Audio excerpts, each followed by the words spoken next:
خدا باپ ہم سب تیرے شکر گزار ہیں کیونکہ تو ہی تعریف تمجید اور شکر کے لائق ہے۔ ہم تیرا شکریہ ادا کرتے ہیں آج کے دن کے لیے جو تو نے ہمیں عطا کیا۔ ہم سب تیرے شکر گزار ہیں تیرے زندہ کلام کے لیے جو تو نے ہمیں عطا کیا تاکہ ہم مل بیٹھ کر تیرے کلام کے بھیدوں کو جانیں۔ اے باپ ہم اپنے آپ کو تیرے ہاتھوں میں سونپتے ہیں تو ہمیں حکمت اور دانائی سے معمور کر اور ہمارے بند ذہن کو کھول دے تاکہ ہم جو بھی تیرا کلام سنیں وہ ہمارے دلوں میں گھر کر جائے اور ہم تیرے کلام کے مطابق بہت سا پھل لانے والے بنیں اور تیرے کلام کے وسیلہ سے ہم سب کی زندگیاں تبدیل ہو۔ مسیح یسوع کے نام سے آمین۔ ہوشیع اس کے 14ویں باب اور اس کی 8ویں آیت میں لکھا ہے، افرایم کہے گا اب مجھے بتوں سے کیا کام، میں خداوند نے اس کی سنی ہے اور اس پر نگاہ کروں گا۔ میں سرسبز سروں کی مانند ہوں، تو مجھ ہی سے برومند ہوا۔ یہ سب خدا نے افرایم سے کہا تھا، اور افرایم کا مطلب ہے پھلدار یا سرسبز۔ کیونکہ ان کے نام کا مطلب سرسبز ہے اس لیے وہاں کے لوگوں نے یہ سمجھ لیا کہ ان کے نام کے ہونے کی وجہ سے وہ سرسبز ہیں، جبکہ خداوند ان سے بیان کرتا ہے کہ تو مجھ ہی سے برومند ہوا۔ اسی طرح سے مسیحیوں کی زندگی ہے۔ بہت سے ایسے لوگ ہیں جو اپنے کیے گئے کام پر گھمنڈ کرنا شروع کر دیتے ہیں، اس لیے اکثر خدا بھی ہمیں کچھ پھلوں سے یا کچھ کامیابیوں سے دور رکھتے ہیں تاکہ ہمارے اندر گھمنڈ نہ سما جائے۔ بہت وقت ایسا ہوتا ہے کہ ہمیں کام کی امید ہوتی ہے کہ اس میں ہمیں ضرور کامیابی ہوگی، لیکن ایسا نہیں ہوتا۔ اس کی وجہ یہی ہے تاکہ ہمارے اندر گھمنڈ نہ سما جائے، کیونکہ اکثر لوگ امیچور ہو جاتے ہیں۔ اگر مسیحی سارا کام صرف اپنے ہی بلبوتے پر کرنا شروع کر دیں گے، یعنی اپنی ہی طاقت پر گھمنڈ کرنا شروع کر دیں گے یا بار بار یہی چاہیں گے کہ وہ اپنے ہی بلبوتے پر سارا کام کریں، تو یہ ان کے لیے غیر موافق ہے۔ وہ ایک غیر موافق سٹیٹ میں پھنس جائیں گے۔ ہم تمام تر چیزوں کے لیے غیر موافق ہیں۔ ہم کوئی بھی کام اپنے بلبوتے پر بالکل صحیح طریقے سے یا پرفیکٹلی نہیں کر سکتے۔ اس لیے ہمیں اپنی زندگیوں میں ہمارے بنانے والے کی ضرورت ہے، یعنی مسیح یسوع کی۔ جب ہم مسیح یسوع کی تلاش کرتے ہیں اور اس پر ڈیپینڈنٹ ہو جاتے ہیں، یعنی اپنا انحصار اس پر کرتے ہیں، تو ہم آہستہ آہستہ سے موافق ہوتے جاتے ہیں۔ ہم پھلوں کو لے آتے ہیں، اور جب ہم اس کے پھلوں کو پا لیتے ہیں تو ہماری زندگی میں اس کی ریفلیکشن ہوتی ہے، اس کی پاکیزگی کا، اس کی راستہ بازی کا سایہ ہوتا ہے۔ اور جیسا کہ خدا کا کلام بتاتا ہے کہ روح کا پھل محبت، خوشی، اطمینان، تحمل، مہربانی، نیکی، ایمانداری، حلم، پرہیزگاری ہے، اور ایسے کاموں کی کوئی شریعت مخالف نہیں ہے۔ کیا آپ بھی ایسا ہی بننا چاہتے ہیں؟ اگر آپ اس جیسا بننے کی خواہش کرتے ہیں تو اس کے لیے ضروری ہے کہ آپ اپنے آپ سے جتنی بھی امیدیں ہیں اس کو ختم کر دیں، اور جتنی بھی امیدیں آپ نے دوسری چیزوں پر لگائی ہوئی ہیں اسے ختم کر دیں، اور آپ مسیح یسوع کی تلاش کریں، اپنی تمام تر امیدیں اس پر لگائیں۔ باقی تمام تر چیزیں یوز لیس ہیں۔ یرمیہ 2:13 میں لکھا ہے، کیونکہ میرے لوگوں نے دو برائیاں کیں، انہوں نے مجھ آب حیات کے چشمہ کو ترک کر دیا اور اپنے لیے حوض کھودے ہیں، شکستہ حوض جن میں پانی نہیں ٹھہر سکتا۔ آپ کو اس چیز کو یاد رکھنے کی ضرورت ہے کہ خدا ہم سب کی زندگی میں کچھ نہ کچھ کام کرتا ہے۔ خدا یہ چاہتا ہے کہ ہم سب بچائے جائیں، اس لیے وہ ہماری زندگیوں میں ان تمام بتوں کو ختم کر دیتا ہے جو ہم نے اپنے لیے بنائے ہوئے ہیں، جن پر ہماری امیدیں ہیں۔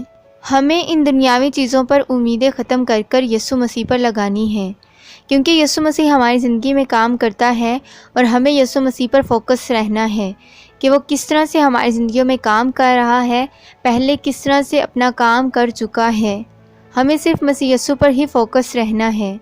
اسی طرح سے یرمیہ اس کے 17ویں باب اور اس کی 5ویں 6 آیت میں لکھا ہے، خداوند یہ فرماتا ہے کہ ملعون ہے وہ آدمی جو انسان پر توکل کرتا ہے اور بشر کو اپنا بازو جانتا ہے، اور جس کا دل خداوند سے برگشتہ ہو جاتا ہے، کیونکہ وہ رتما کی مانند ہوگا جو بیابان میں ہے اور کبھی بھلائی نہ دیکھے گا، بلکہ بیابان کی بے آب جگہوں میں اور غیر آباد زمین شور میں رہے گا۔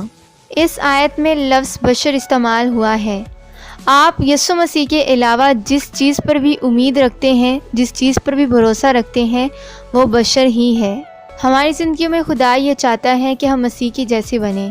جیسے مسیح اس دنیا میں تھے اور انہوں نے پاکیزگی کو پھیلایا، بالکل ویسے ہی خدا یہ چاہتا ہے کہ جس طرح سے وہ پاکیزہ تھا، ہم بھی اپنی زندگی میں پاکیزہ بنیں، اور جب ہم اس کے ساتھ جڑے رہتے ہیں تبھی ایسا ممکن ہو سکتا ہے۔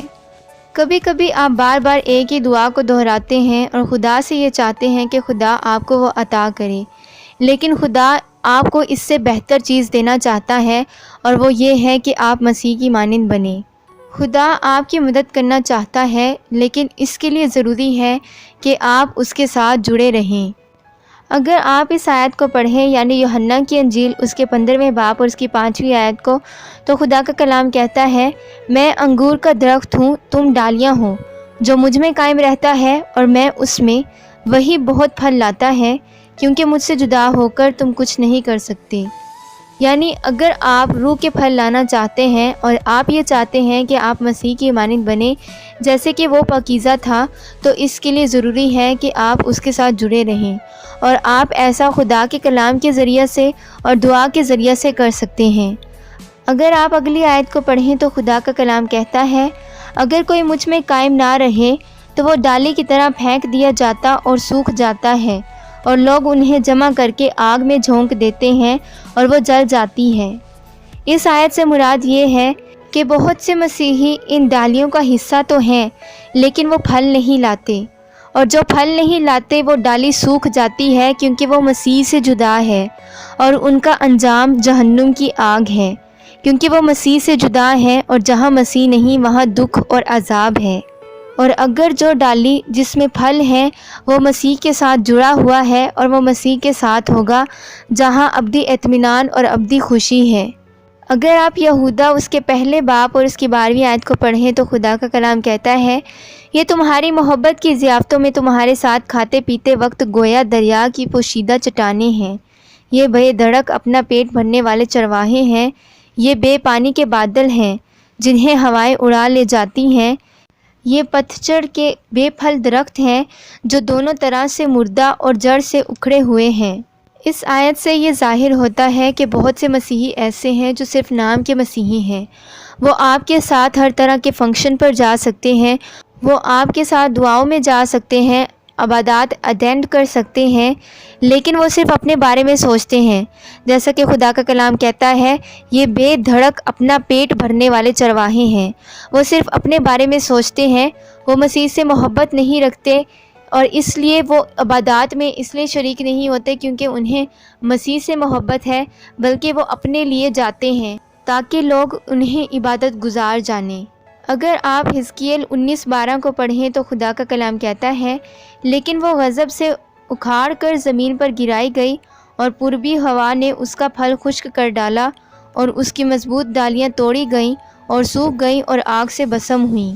اس سے فرق نہیں پڑتا کہ آپ کتنے مضبوط کرسچن ہیں، یا آپ یہ سمجھتے ہیں کہ آپ کا چرچ بہت مضبوط ہے یا آپ کا مذہب بہت مضبوط ہے، بلکہ جیسا کہ خدا کا کلام کہتا ہے، اور اس کی مضبوط ڈالیاں توڑی گئیں اور سوکھ گئیں اور آگ سے بھسم ہوئیں۔ خدا ان لوگوں کی ججمنٹ کرتا ہے جو کہ کلیسیا کے سربراہ ہوتے ہیں اور ایسا ظاہر کرتے ہیں جیسے ان سے زیادہ پاکیزہ کوئی نہیں، جبکہ وہ کلیسیا میں بگاڑ پیدا کرتے ہیں۔ خدا کی کلیسیا کو خدا کے کلام کی ضرورت ہے، اور وہ انہیں ان سے دور رکھ کر دنیاوی چیزوں کے پیچھے لگاتے ہیں، اور خدا ان سے ایک دن ضرور ججمنٹ لے گا، خدا ان کا حساب کرے گا۔ آج کے کلام کے وسیلہ سے خداوند ہم سب کی زندگیوں کو تبدیل کرے، آمین۔